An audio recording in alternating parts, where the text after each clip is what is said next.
এই বিপিএল আমাদের যে উৎসবটা আমরা করি মাঠে, এটা যদি আমরা ছড়িয়ে দিতে পারি পুরো দেশব্যাপী, এটা একটা কিন্তু কনসেপ্ট আসলে আমরা যেটা আপনি বুঝতে পেরেছেন, আমরা তারুণ্যের যেটা আমরা সম্পৃক্ত করতে চাচ্ছি।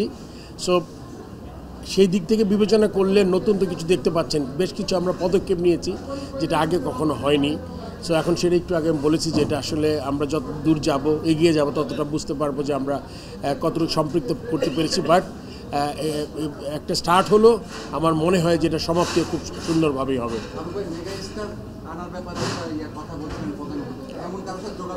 আমার মনে এটা করেছেন চিফ অ্যাডভাইজার অফিস থেকে, আপনারা দেখতে পারবেন ডেফিনেটলি খেলা চলাকালীন সময়ে দু একজন সম্মানিত অতিথি আসবেন বিদেশ থেকে।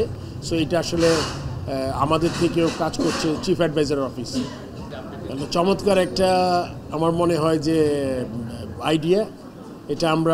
আমাদের মনে হয় যে আপনারা জানেন যে এই বোর্ড অত্যন্ত গুরুত্ব দিয়েছি আমরা ওমেন্স ক্রিকেটকে, এবং সেই দিক থেকে আমরা জানেন আন্ডার-19 শুরু করেছি। আমরা চেষ্টা করব মেয়েদের সুযোগ সুবিধা যা আছে এটাকে আর কতটুকু বাড়ানো যায়, আরও কতটা মোটিভেটেড করা যায়। অ্যান্ড আমাদের দেখতে হবে যে এখনও আমাদের সক্ষমতা তৈরি হয়েছে কিনা বিপিএল মেয়েদেরটা করার। আমার মনে হয় যে ওটা আমাদের চেষ্টাটা করতে পারি আমরা, তারপর দেখা যাবে কি। বাট আমি মনে করি যে আমাদের বিপিএল যে টুর্নামেন্টটা আছে ছেলেদের, এটাকে আর একটা শক্ত ভিত্তির উপর দাঁড়া করাতে চাই। যদিও মাত্র মানে আমি আসার পরে এটা প্রথম বিপিএল, এবং আপনি জানেন এটা এই সাইকেলের শেষ বিপিএল।